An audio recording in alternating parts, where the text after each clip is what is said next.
प्रेम से बोलिए उमापति शंकर भगवान की जय। प्यारे भक्तों, आज आषाढ़ महीने की सोमवार को श्रवण करें भोलेनाथ की पौराणिक कथा। इन कथाओं को जो भी भक्त श्रद्धापूर्वक सोमवार के दिन व्रत पूजन के बाद श्रवण करता है तो उन पर उमापति शंकर भगवान की विशेष कृपा होती है। तो आइए श्रवण करते हैं सोमवार व्रत की पौराणिक कथा। भगवान शिव की पहली पत्नी सती थी। यह विवाह उन्होंने सती के पिता दक्ष की इच्छा के विरुद्ध किया था। दक्ष उनका अपमान करने के अवसर ढूंढा करते थे। पिता के ऐसे व्यवहार से लज्जित होकर सती ने अपना शरीर त्याग दिया। उनकी मृत्यु के बाद शिव हिमालय पर जाकर फिर से तपस्या में लीन हो गए। जिस उपवन में भगवान शिव ध्यान करते थे उसके निकट ही पर्वतराज हिमवान रहता था। उसने स्वर्ग की अप्सरा मेनका से विवाह किया था। कुछ वर्ष बाद मेनका ने एक पुत्री को जन्म दिया। उसका नाम रखा पार्वती। वास्तव में सती ने ही फिर से पार्वती के रूप में जन्म लिया था। वर्ष पर वर्ष बीते और पार्वती ने युवावस्था में प्रवेश किया। एक दिन मेनका ने अपने पति से कहा, स्वामी, पार्वती अब विवाह योग हो गई है। अब हमें पार्वती के लिए योग वर खोजना चाहिए। हिमवान बोला, मैं जानता हूँ, परंतु कोई योग वर ध्यान में नहीं आता। मैं अपनी पुत्री का हाथ उसी के हाथ में दूंगा जो सब प्रकार से योग होगा। एक दिन नारद मुनि हिमवान के घर आए।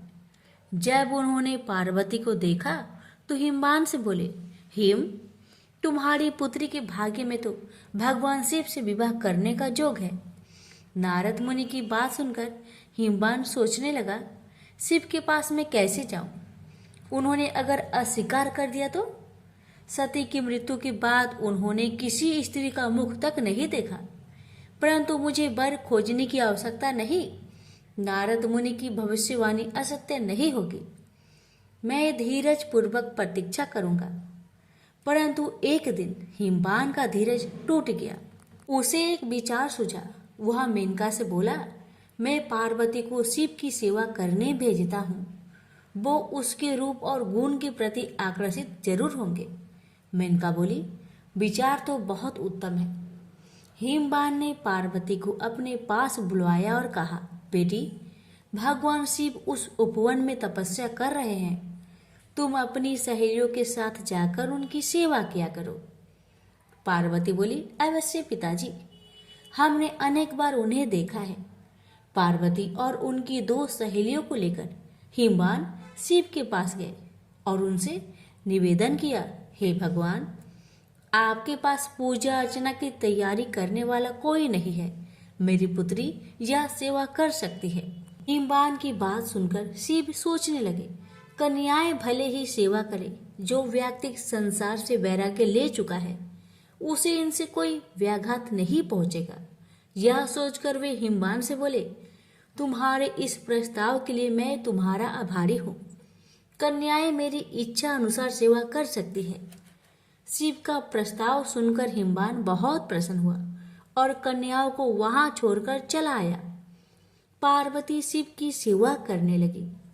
वह उपासना के लिए कुछ तृण चुनती थी और गर्मी बढ़ने पर शिव पर पंखा झलती थी। इस प्रकार पार्वती हृदय से शिव से प्रेम करने लगी। इस बीच आपत्तिग्रस्त देवता इंद्र के साथ ब्रह्मा जी के पास आकर बोले, भगवान, असुर तारक के अत्याचारों से हमारी रक्षा करे।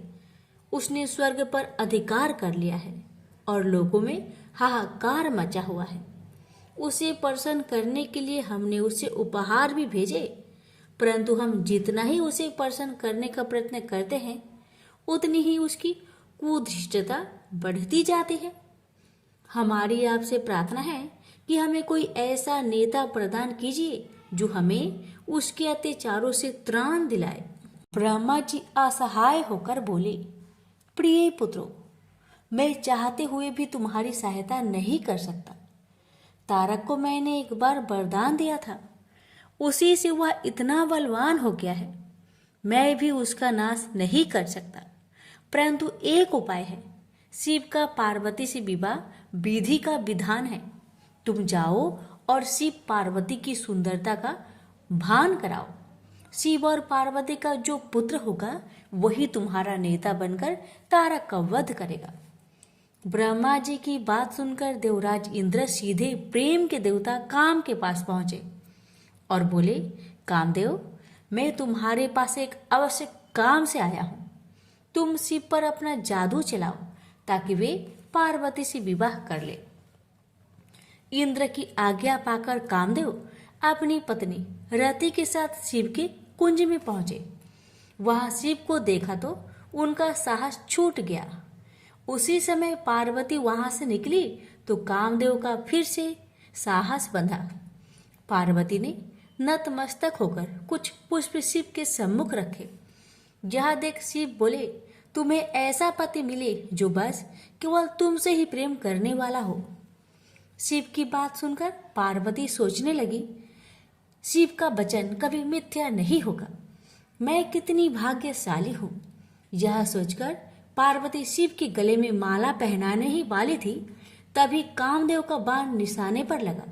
शिव ने पूरी शक्ति से अपनी भावनाओं को बस में किया और इधर उधर देखने लगे। उन्होंने कहा, मेरे मन की शांति भंग करने का साहस किसने किया?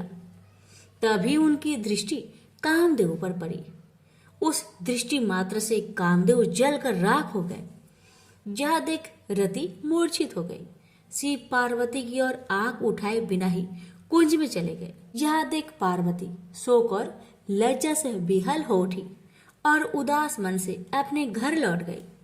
उधर जब रति की मूर्छा टूटी तो उसने सोचा, जब मेरे पति ही नहीं रहे तो मैं जीकर क्या करूंगी? अच्छा यही है कि मैं भी मरकर उनके पास पहुंचूं।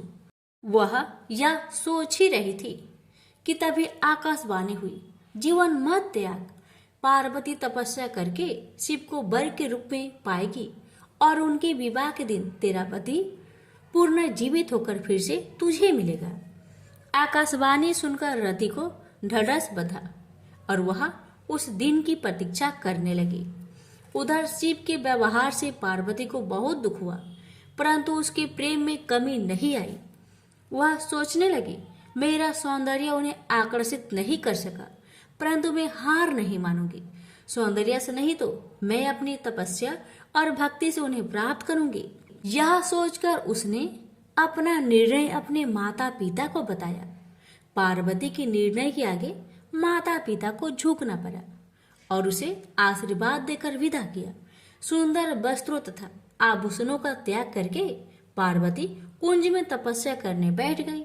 कई वर्ष बीत गए, परंतु पार्वती ने आशा नहीं छोड़ी। एक दिन वह जल कुंड में प्रवेश करने से पहले पूजा अर्चना की तैयारी कर रही थी कि एक युवक ऋषि उनसे मिलने आया।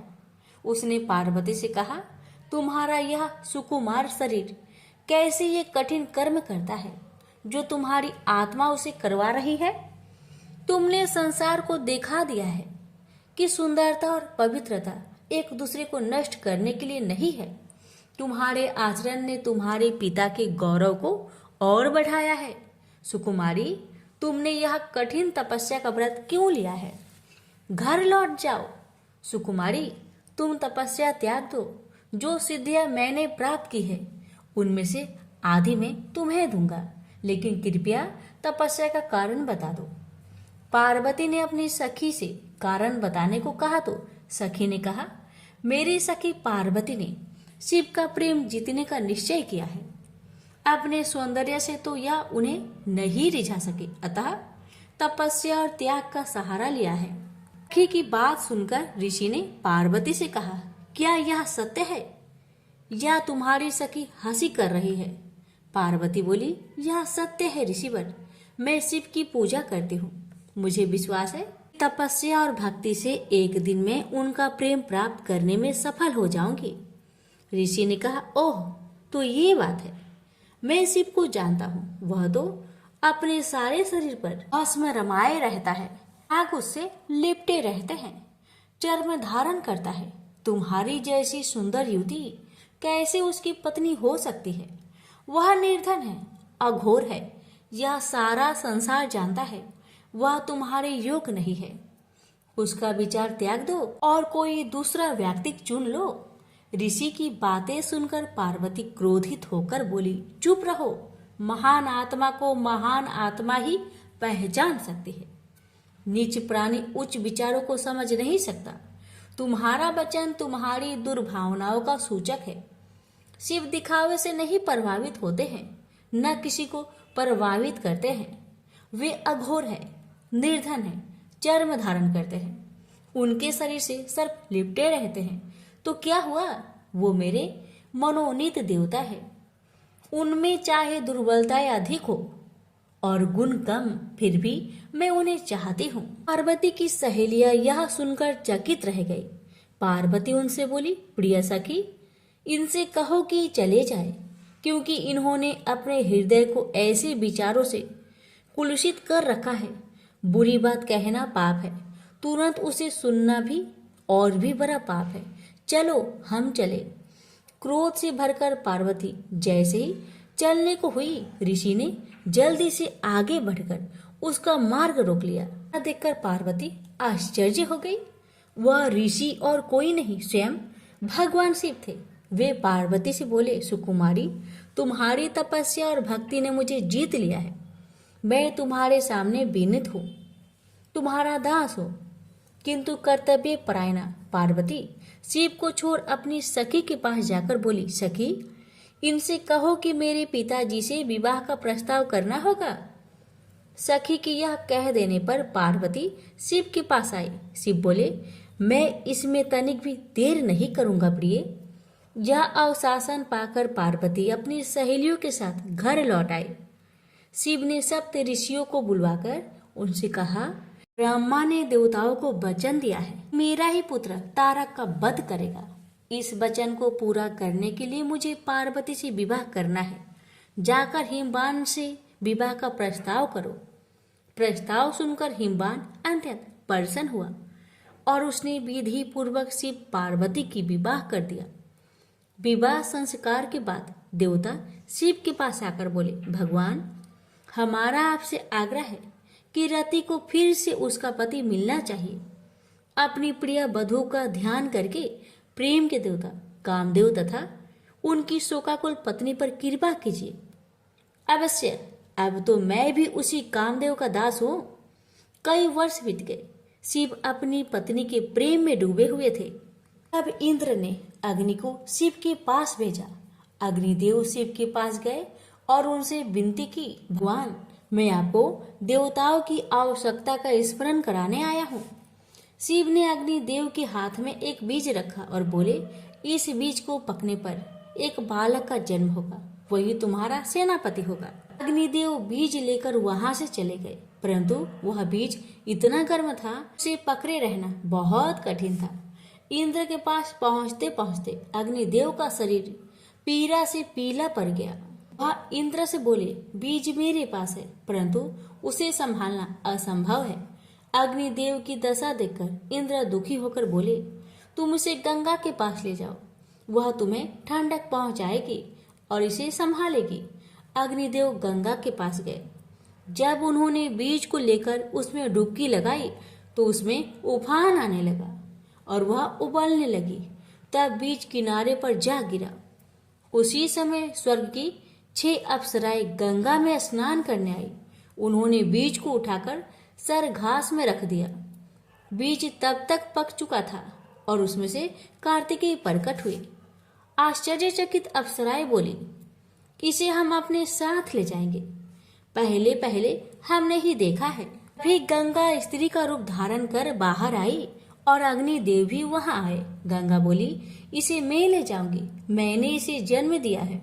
अग्निदेव बोले, नहीं, यह हमें प्रदान किया गया है। उसी समय शिव तथा पार्वती वहां आए। शिव ने विवाह का निर्णय करते हुए कहा, जो बालक देवताओं का नेतृत्व करने वाला है उसका पालन पोषण पार्वती ही कर सकती है।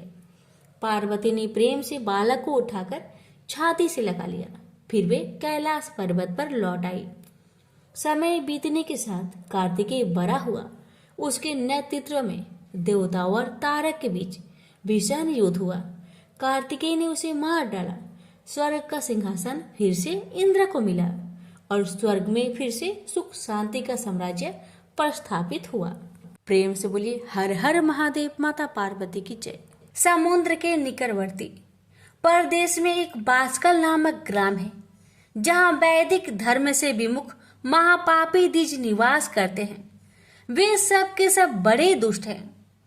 उनका मन दूषित विषय भोगों में ही लगा रहता है। वे न देवताओं पर विश्वास करते हैं न भाग्य पर। वे सभी कुटिल वृत्ति वाले हैं, किसानी करते और भांति भांति के घातक अस्त्र शस्त्र रखते हैं। वे पर स्त्री गमन करने वाले और खल है। ज्ञान वैराग्य तथा सद्मार्गों को वे बिल्कुल नहीं जानते हैं। वे सभी पशु बुद्धि वाले हैं और सदा दूषित बातों को सुनने में संलग्न रहते हैं। जहाँ के द्विज ऐसे हो वहाँ के अन्य वर्णों के विषय में क्या कहा जाए। अन्य वर्णों के लिए लोग भी उन्हीं की भांति कुत्सित विचार रखने वाले धर्म में विमुख एवं खल है। वे सदा कुकर्म में लगे रहते हैं और नित्य विषय भोग में ही डूबे रहते हैं। वहाँ की सब स्त्रियां भी कुटिल स्वभाव की, स्वेच्छाचारिणी, पापासक्त, कुतिसक्त, विचार वाली और वैभवचारिणी है। वे सद्व्यवहार तथा सदाचार से सर्वथा शून्य है। कुजनों के निवास स्थान उस बांसकल नामक ग्राम में किसी समय एक बिंदुक नामधारी ब्राह्मण रहता था। वह बड़ा अधम था। वह दुरात्मा और महापापी था। यद्यपि उसकी स्त्री बड़ी सुंदर थी, तो भी वह कुमार्ग पर ही चलता था। काम वासना से कुलुषित वह वैश्यगामी था। उसकी पत्नी का नाम चंचुला था। वह सदा उत्तम धर्म के पालन में लगी रहती थी, तो भी उसे छोड़कर वह दुष्ट ब्राह्मण कामशक्त होकर वैश्यगामी हो गया था। इस तरह कुकर्म में लगे हुए उस बिंदु के बहुत वर्ष व्यतीत हो गए। उसकी स्त्री चंचुला काम से पीड़ित होने पर भी स्वधर्म नाश के भय से कलेश सहकर भी दीर्घ काल तक धर्म से भ्रष्ट नहीं हुई, परंतु दुराचारी पति के आचरण से प्रभावित होने के कारण कामप्रीत हो आगे चलकर वह स्त्री भी दुराचारी हो गई। भ्रष्ट चरित्र वाली वह कुमार्गिनी अपने पति की दृष्टि बचाकर रात्रि में चोरी छिपे अन्य पापी जार पुरुषों के साथ रमन करने लगी।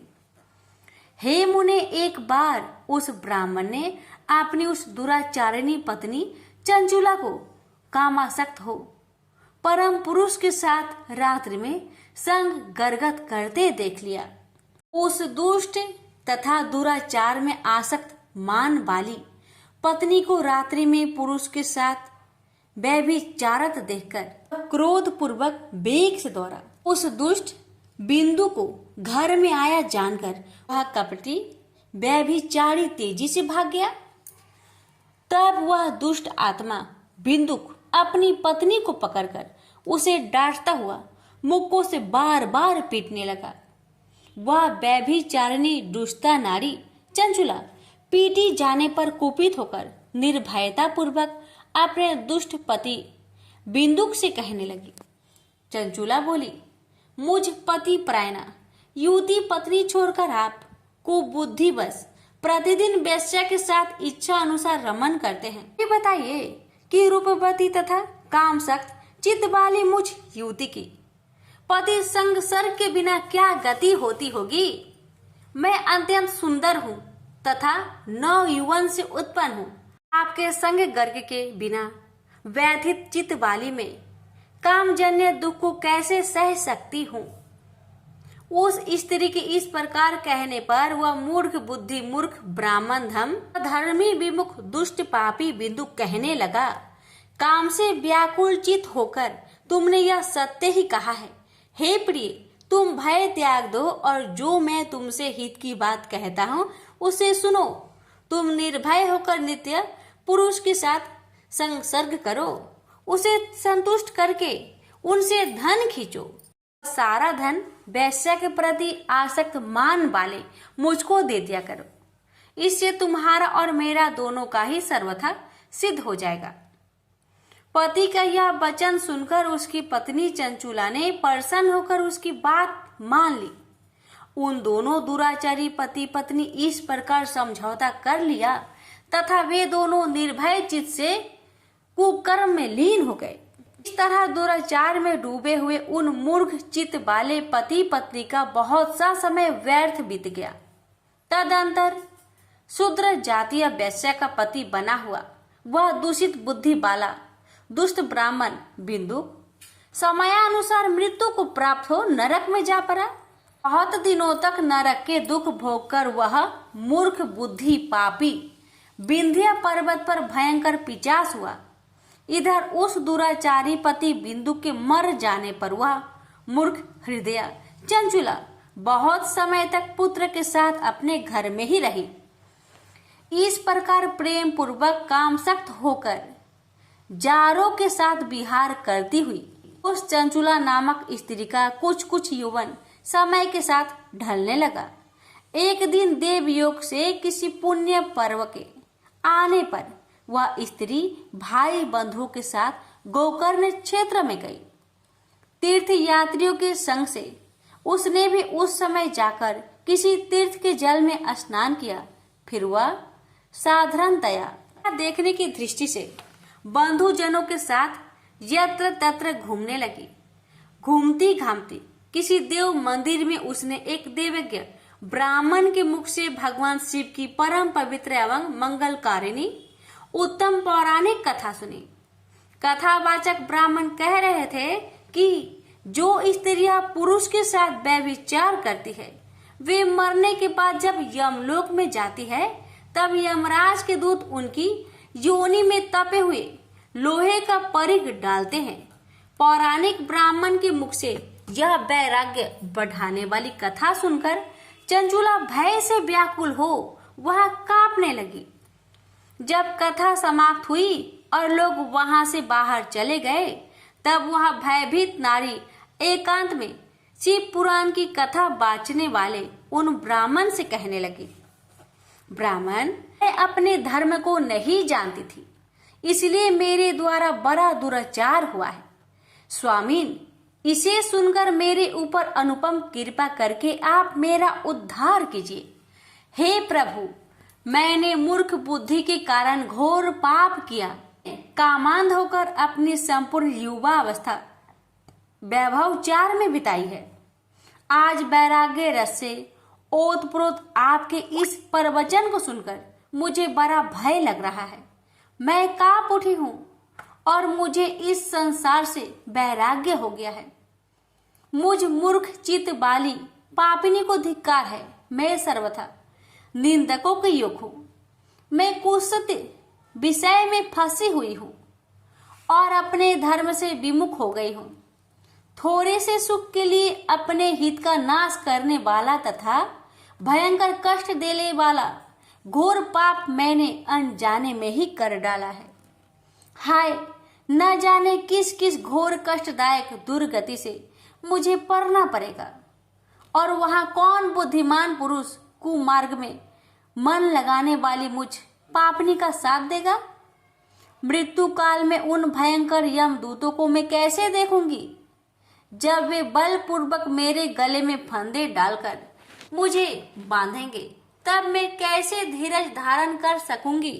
नरक में जब मेरे शरीर के टुकड़े टुकड़े किए जाएंगे उस समय विशेष दुख देने वाली उस महायातनाओं को मैं वहां कैसे सहूंगी। दुख और शोक से ग्रस्त होकर मैं दिन में सहज इंद्रिय व्यापार और रात्रि में नींद कैसे प्राप्त कर सकूंगी। हाय, मैं मारी गई, मैं जल गई, मेरा हृदय विदीर्ण हो गया और मैं सब प्रकार से नष्ट हो गई, क्योंकि मैं हर तरह से पाप में डूबी रही हूँ। हाय विधाता, मुझ पापनी को आपसे हठात ऐसी दुर्बुद्धि क्यों दे दी जो सभी प्रकार का दुख देने वाला स्वधर्म से दूर कर देती है। हे दीज, शूल से विदा हुआ व्यक्ति ऊंचे पर्वत शिखर से गिरने पर जैसा घोर कष्ट पाता है, उससे भी करोड़ गुना कष्ट मुझे है। सैकड़ों अश्वमेघ यज्ञ करके अथवा सैकड़ों वर्षों तक गंगा स्नान करने पर भी मेरी घोर पापों की शुद्धि संभव नहीं दिखती। मैं क्या करूं, कहाँ जाऊं और किसका आश्रय लूं? मुझ नरक गामिनी की इस संसार में कौन रक्षा करेगा? हे ब्राह्मण, आप ही मेरे गुरु हैं, आप ही मेरे माता और आप ही मेरे पिता है। आपकी शरण में आए हुए मुझ दीन अबला का उद्धार कीजिए, उद्धार कीजिए। इस प्रकार खेद और वैराग्य से युक्त हुई चंचला उस ब्राह्मण के चरण पर गिर पड़ी। तब उस बुद्धिमान ब्राह्मण ने कृपा पूर्वक उसे उठाकर इस प्रकार कहा, सौभाग्य की बात है कि भगवान शंकर की कृपा से शिव पुराण की इस वैराग्य युक्त तथा श्रेष्ठ कथा को सुनकर तुम्हें समय पर चेत हो गया। हे ब्राह्मण पत्नी, तुम डरो मत, भगवान शिव की में जाओ। शिव की कृपा से सारा पाप तत्काल नष्ट हो जाता है। मैं तुमसे भगवान शिव की कृति कथा से युक्त उस परम वस्तु का वर्णन करूंगा, जिससे तुम्हें सदा सुख देने वाला उत्तम गति प्राप्त होगी। शिव की उत्तम कथा सुनने से ही तुम्हारी बुद्धि इस तरह पश्चाताप से युक्त एवं शुद्ध हो गई है। साथ ही तुम्हारे मन में विषयों के प्रति वैराग्य हो गया है। पश्चाताप ही पाप करने वाले पापियों के लिए सबसे बड़ा प्रायश्चित है। सत्पुरुषों ने सबके लिए पश्चाताप को ही समस्त पापों का शोधक बताया है।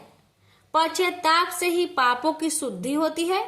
जो पश्चाताप करता है वही वास्तव में पापों को प्रायश्चित करता है, क्योंकि सत्पुरुषों ने समस्त पापों की शुद्धि के लिए जैसे प्रायश्चित का उपदेश किया है, वह सब पश्चाताप से संपन्न हो जाता है।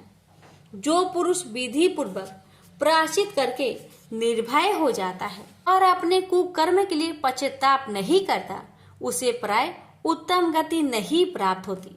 परंतु जिसे अपने कृत्य पर हार्दिक पश्चाताप होता है, वह अवश्य उत्तम गति का भागी होता है। इसमें संशय नहीं है। इसी शिव पुराण की कथा सुनने से जैसी चित्त शुद्धि होती है, वैसी दूसरे उपाय से नहीं होती। ऐसे दर्पण साफ करने पर निर्मल हो जाता है, उसी प्रकार इसी पुराण की कथा से चित्त अत्यंत शुद्ध हो जाता है। इसमें संशय नहीं है। मनुष्य के शुद्ध चित्त में जगदम्बा पार्वती सहित भगवान शिव विराजमान रहते हैं। इससे वह शुद्धतमा पुरुष सांब सदा शिव के परम पद को प्राप्त होता है। इस प्रकार यह कथा रूपी साधन सभी प्राणियों के लिए उपकारी है और इसी कारण महादेव जी ने इसको आग्रह पूर्वक प्रकट किया है। इस कथा से भगवान उमापति ध्यान सिद्ध हो जाता है। उस ध्यान से परम ज्ञान और उससे मोक्ष की प्राप्ति निश्चय ही हो जाती है। भगवान शंकर के ध्यान में मग्न हुए बिना भी यदि कोई इस कथा मात्र सुनता है, वह दूसरे जन्म में भगवान के ध्यान को सिद्ध कर परम पद को पा लेता है। इस कथा के श्रवण से भगवान शंकर ने ध्यान को प्राप्त कर पश्चाताप करने वाले पापी पुरुष सिद्ध को प्राप्त हो गए हैं। उत्तम कथा का श्रवण समस्त मनुष्य के लिए कल्याण का बीज है। यथोचित मार्ग से इसकी आराधना अथवा सेवा करनी चाहिए। यह कथा श्रवण भाव बंधन रूपी रोगों का नाश करने वाला है। भगवान शिव की कथा को सुनकर फिर अपने हृदय में उसका मनन एवं निधि ध्यान से करने से पूर्णतया चित्त शुद्धि हो जाती है। चित्त शुद्धि होने से महेश्वर की भक्ति अपने दोनों पुत्र ज्ञान और वैराग्य के साथ निश्चय ही प्रकट होती है। तत्पश्चात महेश्वर के अनुग्रह से दिव्य मुक्ति प्राप्त होती है। इसमें संशय नहीं है। जो शिव भक्ति से वंचित है उसे पशु समझना चाहिए, क्योंकि उसका चित्त माया के बंधन में आसक्त है। वह निश्चय ही संसार बंधन से मुक्त नहीं हो पाता है। हे ब्राह्मण पत्नी, इसलिए तुम विषयों से मन को हटा लो और भक्ति भाव से भगवान शंकर की इस परम पावन कथा को सुनो। परमात्मा शंकर की इस कथा को सुनने से तुम्हारे चित्त की शुद्धि होगी और उससे तुम्हें मोक्ष की प्राप्ति हो जाएगी। निर्मल चित्त से भगवान शिव के चरण रविंद का चिंतन करने वाली की ही एक ही जन्म में मुक्ति हो जाती है, यह मैं तुमसे सत्य कहता हूँ। इतना कहकर वे श्रेष्ठ शिव भक्त ब्राह्मण मौन हो गए। उनका हृदय करुणा से आर्द्र हो गया था। वे शुद्ध चित्त महात्मा भगवान शिव के ध्यान में मग्न हो गए। तदंतर बिंदु की पत्नी चंचुला मन ही मन प्रसन्न हो उठी। ब्राह्मण का उक्त उपदेश सुनकर उसके नेत्रों में आनंद के आंसू छलक आए थे। वह ब्राह्मण पत्नी चंचुला हर्षित हृदय से श्रेष्ठ ब्राह्मण के चरणों में गिर पड़ी और हाथ जोड़कर बोली, मैं कृतार्थ हो गई।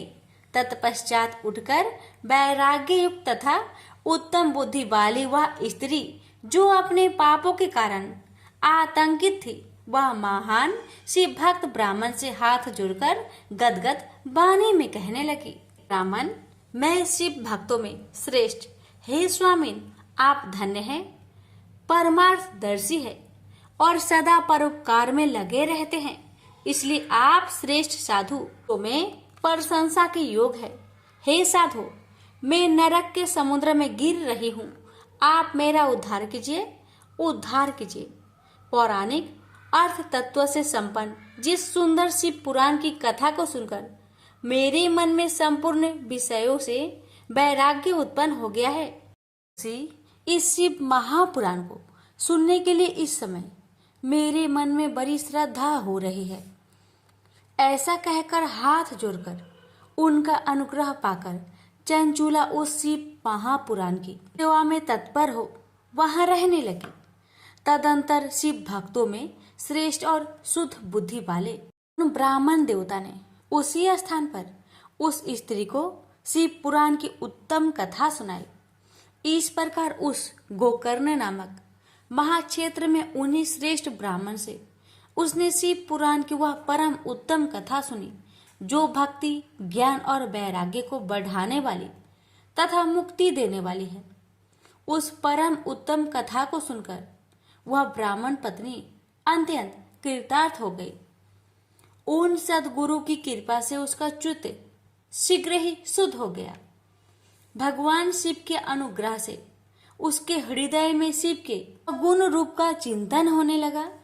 इस प्रकार सदगुरु का आश्रय लेकर उसने भगवान शिव में लगी रहने वाली उत्तम बुद्धि पाकर शिव के सच्चिदानंदमय स्वरूप का बारंबार चिंतन प्रारंभ हो गया। वह प्रतिदिन तीर्थ के जल में स्नान करके जटा और वलकल धारण करने लगी तथा समूची देह में भस्म लगाकर रुद्राक्ष के आभूषण धारण करने लगी। वह भगवान शिव के नाम जप में लगी रहती थी। संयमित वाणी और अल्प आहार करते हुए गुरु के बताए मार्ग से वह शिव जी को प्रसन्न करने लगी। हे शौनक, इस प्रकार शंभु का उत्तम ध्यान करते हुए उस चंचुला का बहुत सा समय बीत गया। पश्चात समय के पूर्ण होने पर भक्ति, ज्ञान और वैराग्य से युक्त हुई चंचुला ने अपने शरीर को बिना किसी कष्ट के त्याग दिया। में ही त्रिपुर शत्रु भगवान शिव का भेजा हुआ एक दिव्य विमान द्रुत गति से वहां पहुंचा, जो उनके अपने गणों से संयुक्त और भांति भांति के शोभा साधनों से संपन्न था। चंचुला उस विमान पर आरूढ़ हुई और भगवान शिव के श्रेष्ठ पार्षदों ने उसे तत्काल शिवपुरी में पहुंचा दिया। उसके सारे मल धुल गए थे। वह दिव्य रूप धारिणी दिव्यांगना हो गई थी। उसके दिव्य अवयव उसकी शोभा बढ़ाते थे।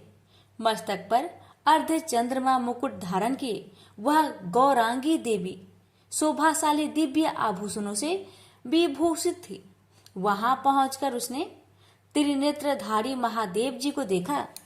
ब्रह्मा, विष्णु आदि देवता उन सनातन शिव की सेवा कर रहे थे।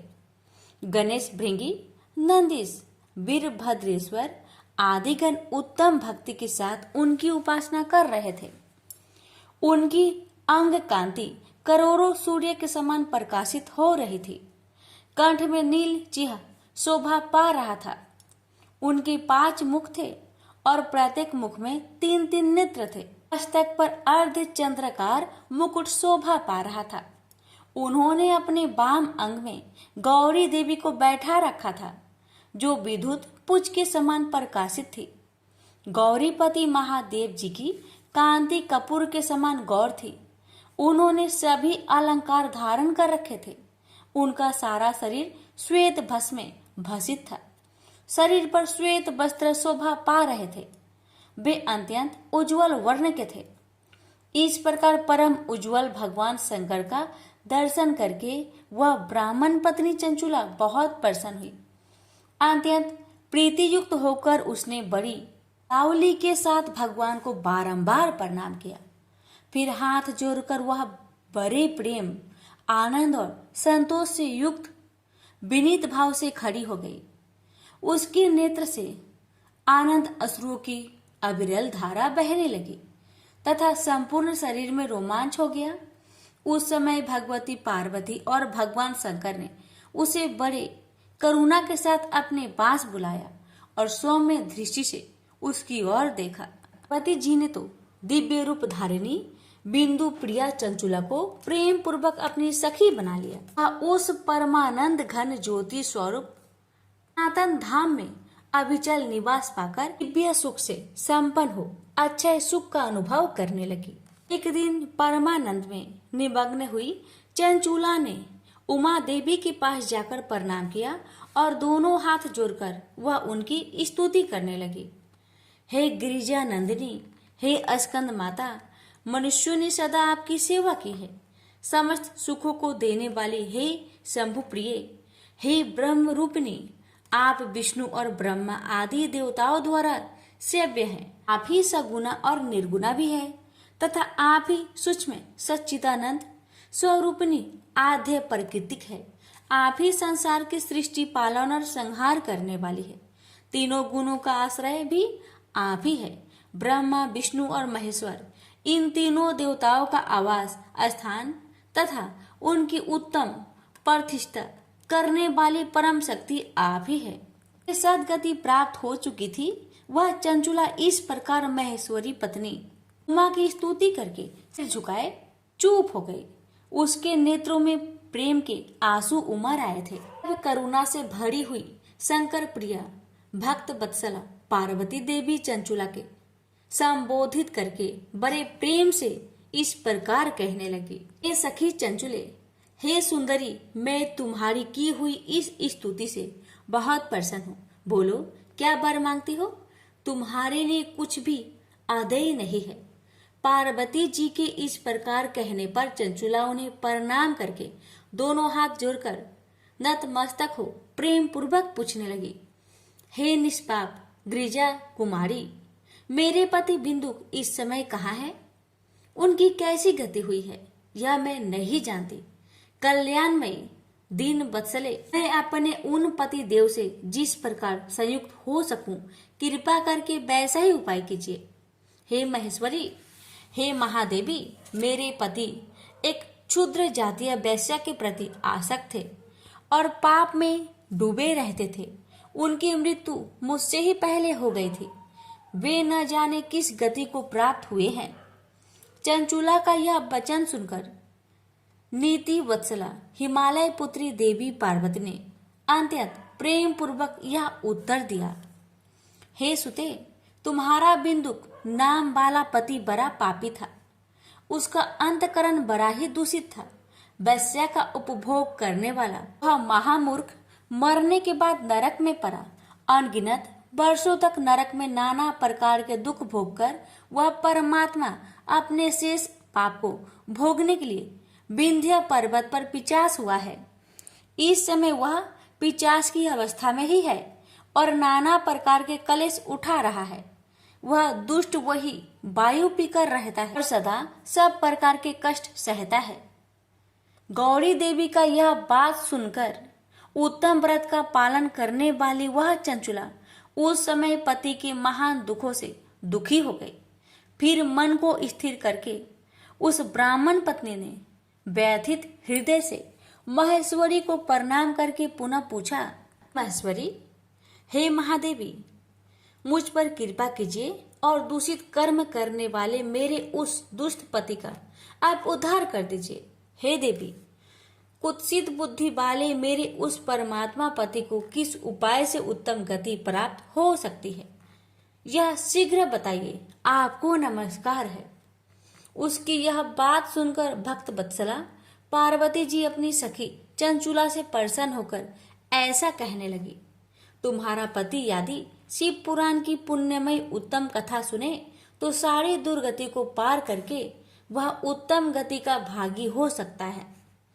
अमृत के समान मधुर अक्षरों से युक्त गौरी देवी का यह वचन आदर पूर्वक सुनकर चंचुला ने हाथ जोड़कर मस्तक झुकाकर उन्हें बारंबार प्रणाम किया और अपने पति के समस्त पापों की शुद्धि तथा उत्तम गति की प्राप्ति के लिए पार्वती देवी से यह प्रार्थना की कि मेरे पति को शिव पुराण सुनाने की व्यवस्था होनी चाहिए।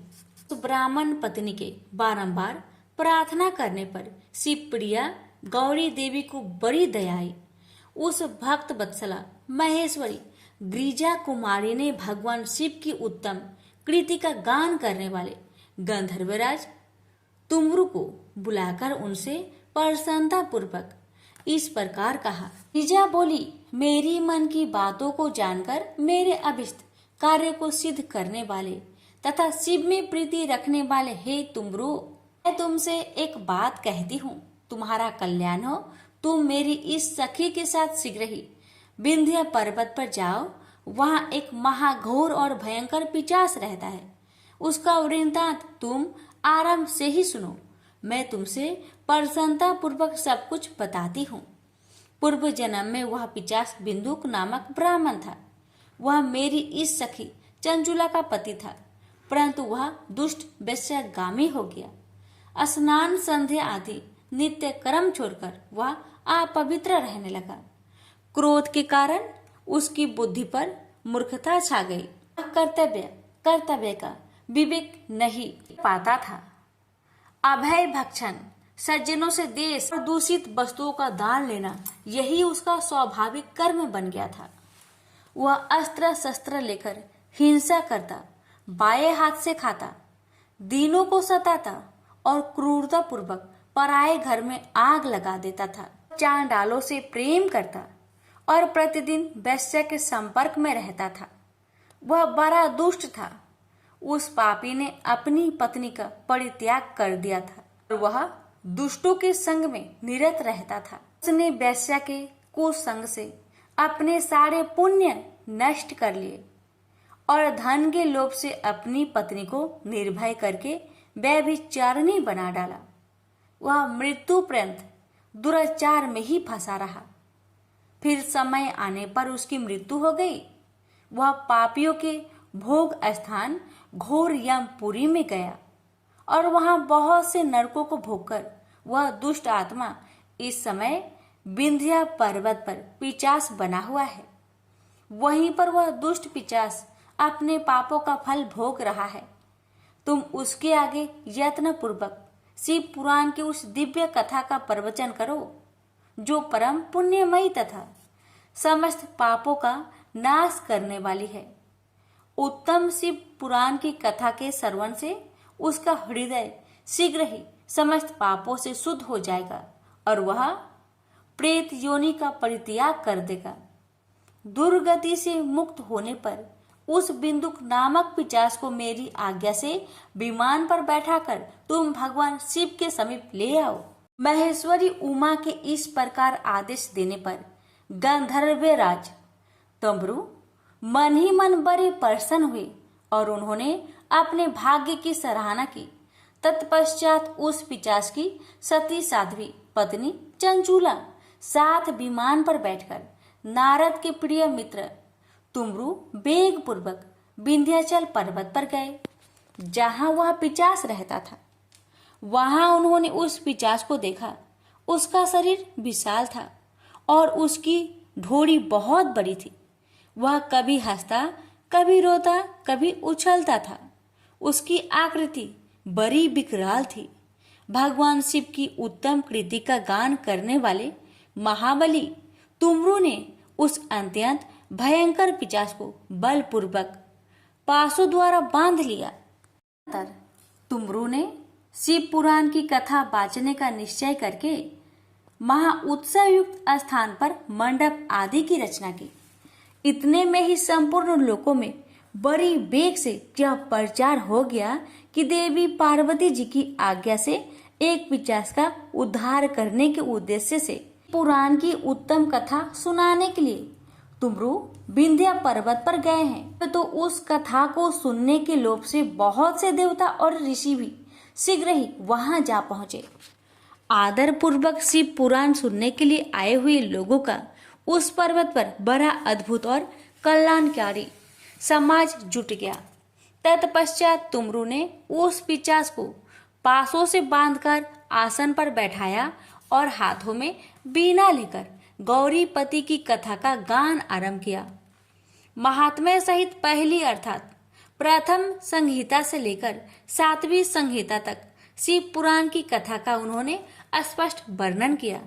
7 संहिता वाले शिव पुराण का आदर पूर्वक श्रवण करके वे सभी श्रोता पूर्णतः कृतार्थ हो गए। उस परम पुण्यमयी शिव पुराण को सुनकर उस पिशाच ने अपने सारे पापों को धोकर उस पिशाचित शरीर को त्याग दिया। शीघ्र ही उसका रूप दिव्य हो गया। अंग कांति गौर वर्ण की हो गई। शरीर पर श्वेत वस्त्र तथा सब प्रकार के पुरुषोचित आभूषण उसके अंगों को आशित करने लगे। वह त्रिनेत्रधारी चंद्रशेखर रूप हो गया। इस प्रकार दिव्य देहधारी होकर श्रीमान बिंदु अपनी भार्य चंचुला के साथ स्वयं भी पार्वती पति भगवान शिव के दिव्य चरित्र का गुणगान करने लगा। उसकी स्त्री को इस प्रकार दिव्य रूप से सुशोभित देखकर वे सभी देवता और ऋषि बड़े विस्मित हुए। उनका चित्त परम आनंद से परिपूर्ण हो गया। भगवान महेश्वर का वह अद्भुत चरित्र सुनकर वे सभी श्रोता परम कृतार्थ हो प्रेम पूर्वक श्री शिव का यशोगान करते हुए अपने अपने धाम को चले गए। दिव्य रूपधारी श्रीमान बिंदु भी सुंदर विमान पर अपनी प्रियतमा के पास बैठकर सुख पूर्वक आकाश में स्थित हो परम शोभा पाने लगा। अंतर महेश्वर के सुंदर एवं मनोहर गुणों का गान करता हुआ वह अपनी प्रियतमा तथा तुमरू के साथ शीघ्र ही शिव धाम जा पहुंचा। हाँ, भगवान महेश्वर तथा पार्वती देवी ने प्रसन्नता पूर्वक बिंदु का बड़ा सत्कार किया और उसे अपना गण बना लिया। उसकी पत्नी चंचुला पार्वती जी की सखी हो गई। उस धनीभूत ज्योति स्वरूप परमानंदमय सनातन धाम में अविचल निवास पाकर दोनों दंपति परम सुखी हो गए। तो प्रेम से बोलिए हर हर महादेव, माता पार्वती की जय।